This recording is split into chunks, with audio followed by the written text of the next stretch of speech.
Hey guys, welcome back to Simple Balanced Astrology and a Happy New Year!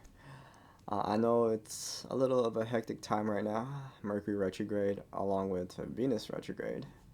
So I hope you guys are okay. Um, but anyway, today we're doing a little bit of a different kind of video, having some sort of natal analysis for you guys because a lot of you have expressed concern about natal south node in the seventh house, which I can understand. So yeah, let's get to it. Okay. So the north and south nodes are not planets, but rather nodes on the moon. The south node represents, your past life. Okay, what you have already accomplished, what you have already sort of done, and right now what you feel comfortable in doing. But we're moving away from that towards the north node of where you need to be, who you have to strive to become, and the skill sets that you have to learn. Um, Already, north and south nodes are heavy aspects in the chart. It's a real, karmic axis that we have to deal with. Um, so with this analysis, what is happening? Uh, so for example, I always see this axis as some sort of like seesaw, right? It's kind of like back and forth, back and forth. If we're moving towards the, north node, what happens? My awareness is not at the south node anymore. So in this case, not at the seventh house of partnership, relationship. My focus is just not there. All right. Meaning that there's gonna be a real natural detachment relating to seventh house matters, which of course can lead to the obstacles that come about with significant relationships and marriage. Um, so with that said, many of you will ask me, Stan, does that mean I won't get married? Which I can totally understand the concern and question, of course. And the short answer is no. Okay, don't worry. It's not. It's not that. All right. So before we sort of dive into more of the dynamic of what's happening, let's try to understand, about the more general experience and about the early life, the early stages of uh, someone with, South Node in the seventh house. And before that, I gotta emphasize, we're not looking at the whole chart. I'm just talking about this placement. I'm not looking at other, planets also sitting in the seventh house with the South Node there. Okay. So usually when these individuals, when they're young, and often more or not, they are more to themselves. They have a close knit of friends, not too much. They have a close friend group. They often, don't really aspire to date much, or maybe they have some flings here and there.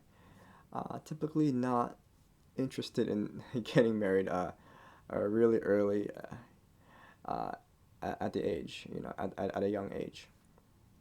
The thought of significant relationships for some may actually honestly be too stressful to even think about sometimes.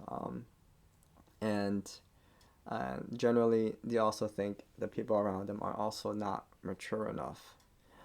Their mindset.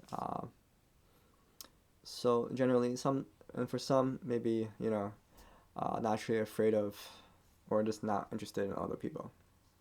Okay. Moving forward with the North Node here, the true concept that sort of propagates through this whole lifespan is knowing who you are. The North Node in the first house is the self. Who are you? So this is going to be an ongoing process, trying to find themselves. They will work really hard, achieve whatever goals they have in mind. And for sure, they work hard. They put in the work, the time, and naturally they'll be financially well off.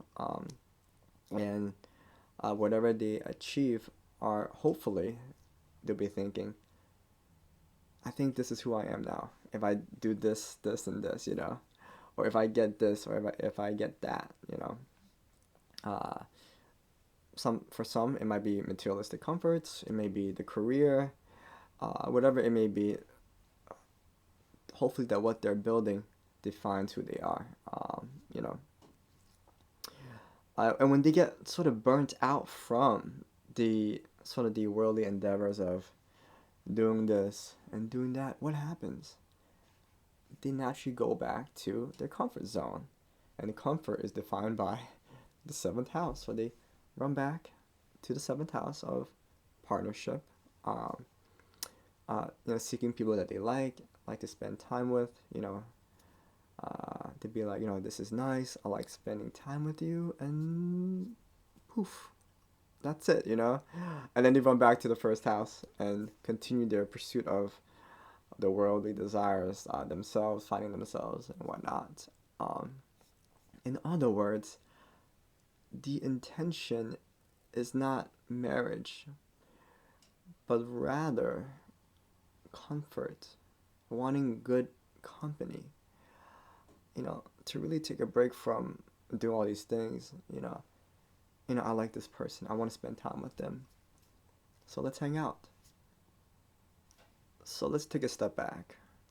It is important to understand the intention behind the action. Okay? Why you're doing what you're doing. Okay? There's a difference between, wanting to be in a committed relationship versus wanting comfort. Okay? And this can be a bit confusing, but it's important to be honest with yourself when it comes to this matter. Alright, so let's look at the flip side and see the seventh house person, the person that you're interested in. If, how are they feeling? What do they feel when they're engaging in this dynamic? So if I'm the seventh house person, right? I'll be thinking, okay, maybe this person is interested in me. Maybe because they want to hang out, they're reaching out to me and X, Y, Z, okay? But I can't really tell if, they want to be friends. I can't really tell if they want to be more than friends. I can't tell if they want to be in a committed relationship. But yeah, I enjoy spending time with them. But I can't tell their intention.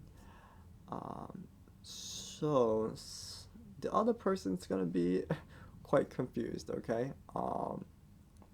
So if you do want to commit a relationship, it's gonna be absolutely crucial to directly verbalize that message. And I'm being really serious here, okay? You may think that the indirect flirtings can really be good enough to get the message across. But let's be honest, it's not. It won't be good enough. Best case scenario in terms of establishing the relationship is if the other person actually is chasing you. This would be a good way to establish the relationship. Okay. If not, then you're gonna have to be the one that really muster up the courage because of the little confusion here. The other person does not know how to work with that, with what's going on. So that's really the sort of seesaw dynamic that's happening. Now, let's go back to the bigger picture, okay, of, the overall life's projection of this placement. So the individual is trying to find themselves. Really trying to understand who they are, right? But eventually they realize, all the achievements and the real materialistic worldly pursuits that they go after, chasing these things actually does not help them understand who they are.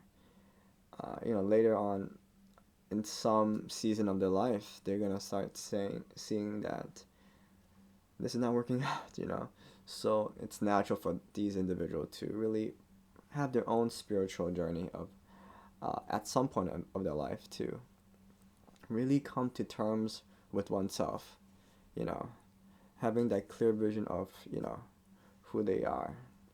And when they finally get there spiritually, that's when the thought process of marriage gets better.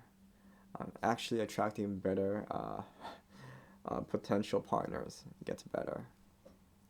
The spiritual process, it's really the key here. And it's not unnatural that their spouse would be spiritual as well, But in any case, knowing yourself is going to be the first step. There's really no real way around it.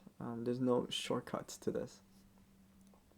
So, a successful marriage is possible, and karmically speaking, the marriage will bring a lot of success. Okay? So, my advice would be to consistently be more aware of yourself. Constantly, okay? Understand this axis, this push and pull that's happening. Embrace, meditations, yoga, any form that will really heighten your own self-awareness and really prevent yourself from your unconscious, any unconscious self-undoings that may happen, okay? Now, when it comes to the marriage, when that happens, you will still focus on yourself, of course. I mean, this axis doesn't disappear. You'll still be more, trying to understand what you need, who you are, and things of that nature. And your spouse will do the same, actually. Your spouse will be very, very supportive. You guys are actually more or less doing your own thing as a couple. So naturally, there may be some sort of distance in some ways, but it will work for the both of you. And honestly, as a couple, you guys are together for a higher purpose. Okay, so I wouldn't be worried. All right. All right, guys. So that's my analysis, and I'll see you guys next time. Bye.